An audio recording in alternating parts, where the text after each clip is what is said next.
November the 2nd, 1944. A young German pilot straps into a machine that defies everything we know about World War II aviation. Lieutenant Günther Andreas is about to fly the fastest aircraft in the world, not a jet, but a rocket. In less than 60 seconds, he will reach speeds that seem impossible for 1944. But speed alone won't save him today, because in the skies above Germany, 2,000 Allied aircraft are coming, and Andreas is one of only 16 pilots standing in their way. By late 1944, Nazi Germany was losing the war badly. Allied bombers flew daily missions over the Reich, systematically destroying the fuel plants and factories that kept the German war machine alive. The Luftwaffe was desperate. Their conventional fighters couldn't climb fast enough, couldn't catch the bombers in time. So German engineers turned to something revolutionary, something dangerous, something borderline insane. They built a manned rocket. The Messerschmitt Me 163 Komet was unlike anything that had ever flown before in Aviation or since. Powered by two volatile fuels, T-Stoff and C-Stoff, that ignited on contact, this tiny aircraft could rocket from the ground to 30,000 feet in under 3 minutes. Its top speed approached 600 miles per hour, making it nearly untouchable by Allied fighters. But there was a terrible price for this incredible performance. The same fuels that gave the Komet its power could, and often did, dissolve pilots alive if they leaked. One wrong move, one hard landing, one bullet in the wrong place, and the Komet became a flying crematorium. The morning of November 2nd, 1944, began like any other at Brandis Airfield in eastern Germany. Lieutenant Günther Andreas climbed into his cockpit, feeling the familiar weight of what might be his final mission. Beside him, his friend Oberfeldwebel Jakob Bollenrath gave a thumbs up from his own Komet. Then the order came.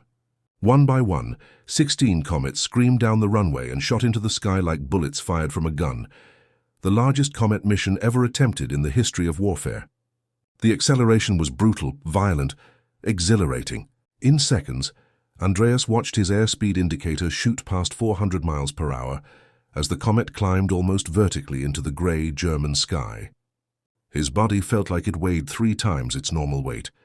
And then, in an instant that took his breath away, Andreas burst through the cloud layer into a world of crystalline blue and blinding sunlight. He switched his engine to idle to preserve his precious 8 minutes of fuel, and that's when he saw something that would haunt him forever. What Lieutenant Andreas witnessed in that moment was almost beyond comprehension. Stretching from one horizon to the other was an endless river of aluminum and steel. 2,000 Allied aircraft flying in perfect formation toward their target. 900 B-17 flying fortresses. 1,100 P-51 Mustang escorts. Against this aerial army stood Andreas and his 15 fellow Komet pilots. 16 men in rocket-powered coffins against the full might of the American 8th Air Force. The Komets scattered and the hunt began. Andreas glanced one last time at Bollenrath, knowing this might be their final goodbye. Then he pushed the throttle forward and dove. At nearly 600 miles per hour, the speed difference was so extreme that the entire bomber formation appeared to be standing still in the sky. Andreas had only seconds, perhaps 3, perhaps 4, to aim and fire. His twin 30mm cannons roared to life, shells tearing into a fortress's wing, before he rocketed beneath the formation and out of reach. Damage, but not enough. The B-17 flew on. Andreas watched in frustration as the bombers opened their bay doors and released their deadly cargo. The mission was failing. He still had precious fuel remaining. He needed to do more. Then he spotted them.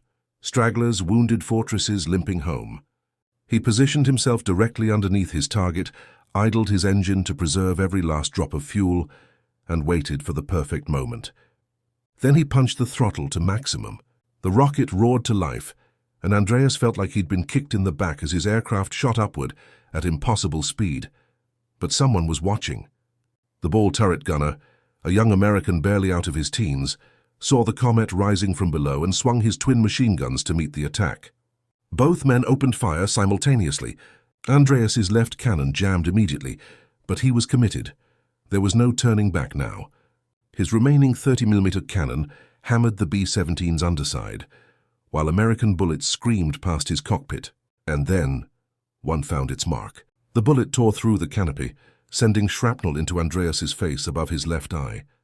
But that wasn't the worst part. The round continued its deadly journey, punching through the metal plate behind his seat and into the fuel tank. Andreas's blood ran cold.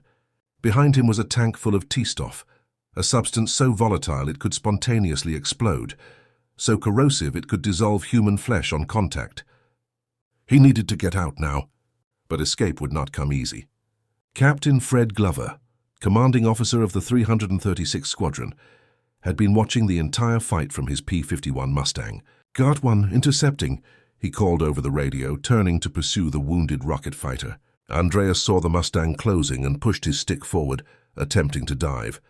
Glover unleashed a fire hose of lead from his 6 machine guns.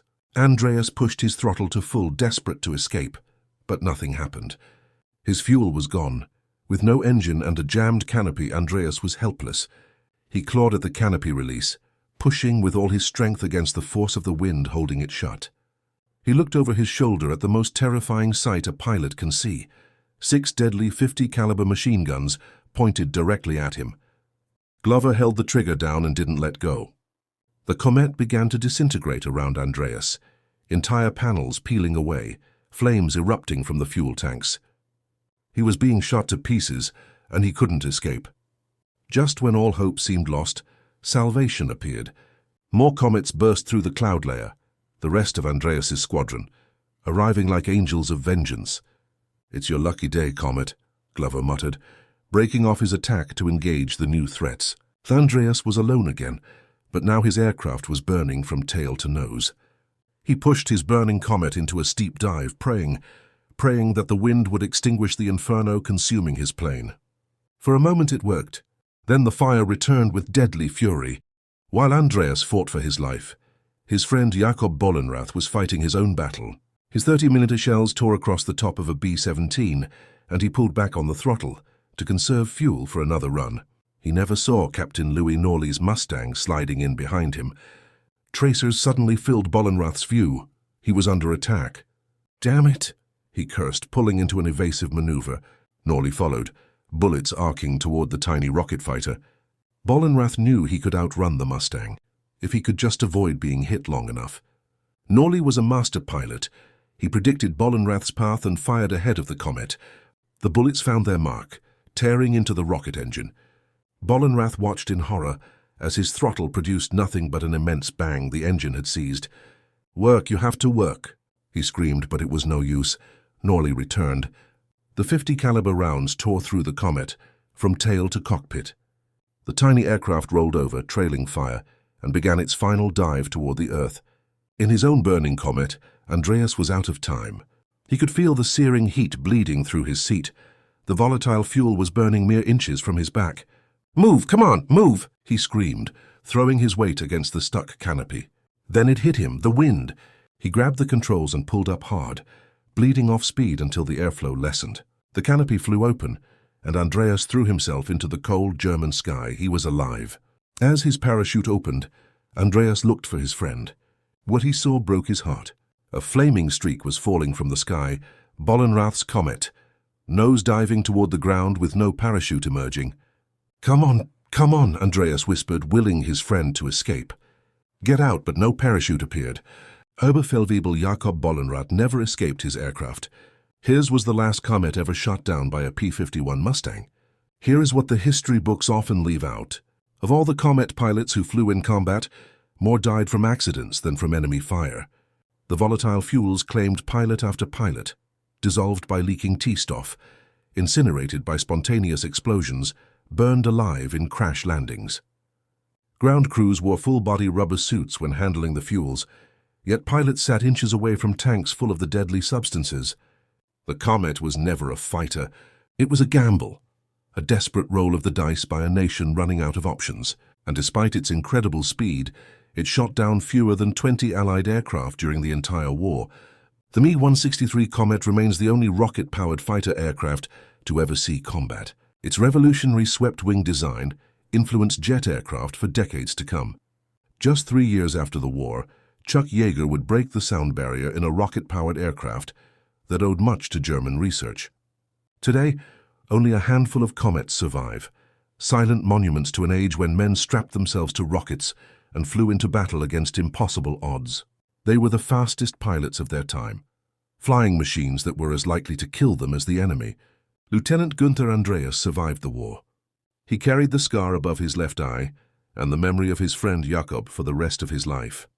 Captain Fred Glover, the P-51 pilot who nearly killed Andreas, returned to America and lived a full life, never knowing if the Komet pilot he spared had survived.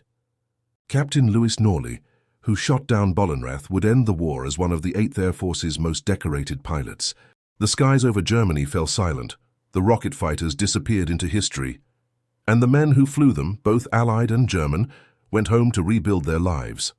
In the end, the Me-163 Komet was not a wonder weapon that changed the course of the war. It was 16 men strapping themselves to rockets because they had no other choice. It was American gunners and pilots doing their duty against an enemy moving faster than anything they had ever seen. It was friends who never came home and survivors who never forgot them. Sometimes even the fastest plane in the world isn't enough. Sometimes speed is nothing compared to courage.